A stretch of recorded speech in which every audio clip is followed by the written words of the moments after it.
کہ بیوی بندے کے اوپر کب حرام ہو جاتی ہے؟ یہ بھی بڑا ضروری سوال ہے جو بر صغیر کے اندر پایا جاتا ہے. اور یعنی مرد نے اگر کوئی مباشرت کا کوئی ایسا طریقہ اختیار کر لیا یا حیض کے دوران میں مباشرت کر لی یا کچھ بھی کر لیا تو کیا وہ حرام ہو جاتی ہے؟ آپ کہہ سکتے ہیں کہ اب ان کا تعلق ختم ہو گیا ہے، اب حرام ہو گئی ہے؟ ڈاکٹر صاحب، جو اللہ کا دین ہے نا، اللہ کے دین کے اندر 4 چیزوں سے عورت اپنے خامد پر حرام ہوتی ہے. ٹھیک ہو گیا. 5ویں چیز قرآن مجید میں اور پیارے پیغمبر کی سنت میں کوئی نہیں ہے. ٹھیک ہو گیا. ان 4 چیزوں میں سے ایک ہے طلاق. ٹھیک ہو گیا. خامد نے طلاق دے دی اور عورت کی عدت پوری ہو گئی. ٹھیک ہو گیا. طلاق کی عدت کے اندر رجوع نہیں ہوا، جب عدت مکمل ہو گئی تو وہ عورت اس پر حرام ہو گئی. ٹھیک ہو گیا جی.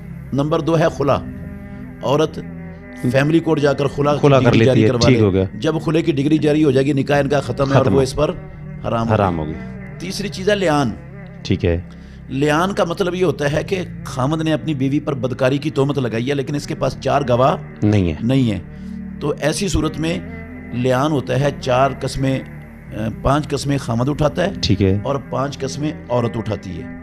4 قسمیں خامد اس طرح اٹھاتا ہے کہ میں اللہ کی قسم اٹھا کے کہتا ہوں کہ میں سچا ہوں اور یہ جھوٹی ہے، اور 5ویں قسم اٹھا کر کہتا ہے کہ اگر میں جھوٹا ہوں اور یہ سچی ہو، مجھ پر اللہ کا غضب اور اللہ کی لعنت نازل ہو. ٹھیک ہو گیا. پھر اسی طرح عورت 5 قسمیں اٹھاتی ہے، تو جب یہ قسمیں دونوں کی پوری ہو جاتی ہیں نا، اس کو لیان کہتے ہیں. ٹھیک ہو پھر گیا. وہ ہمیشہ کے لیے ایک دوسرے پر حرام ہو جاتے ہیں. نہیں، یہ سمجھ لگی مطلب دونوں کی قسمیں پوری ہونے سے کیا مراد ہے؟ 5 قسمیں اس نے اٹھا لی، 5 قسمیں اس نے اٹھا لی. ٹھیک ہو گیا. اس کے بعد ان کا رشتہ ختم. یعنی اب وہ بدکاری بے شک تھی یا نہیں تھی، رشتہ ختم ہو گیا. یعنی وہ ہمیشہ کے لیے حرام ہو گئی. رجوع نہیں ہو سکتا.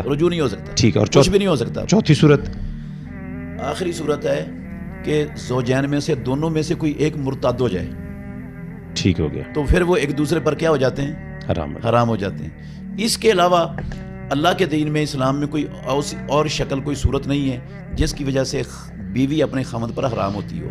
رہا حیض کی حالت میں بیوی سے مباشرت کرنا یا قوم لوط والا عمل کرنا اپنی بیوی سے، یہ کبیرہ گناہ ضرور ہے، سنگین جرم ہے، کبیرہ گناہ ہے، حرام ہے اسلام کے اندر، لیکن اس سے بندہ دائرہ اسلام سے خارج نہیں ہوتا، مرتد نہیں ہوتا.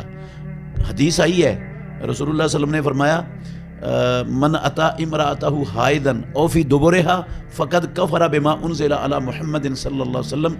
جو اپنی بیوی سے حیض کی حالت میں آیا یا اس کی دبر میں آیا، قوم لوط والا عمل کیا، اس نے کفر کیا اس چیز کے ساتھ جو اللہ نے محمد رسول اللہ صلی اللہ علیہ وسلم پر اتارا ہے. تو یہ جو کفر کا لفظ رسول اللہ صلی اللہ علیہ وسلم نے بولا ہے، یہ کفر دونا کفر ہے، یہ کفر مخرج من الملہ نہیں ہے. ٹھیک ہو گیا. یہ اسی طرح کا ہے جس طرح رسول اللہ صلی اللہ علیہ وسلم نے فرمایا سباب المسلم فسوق وقتالہ کفر.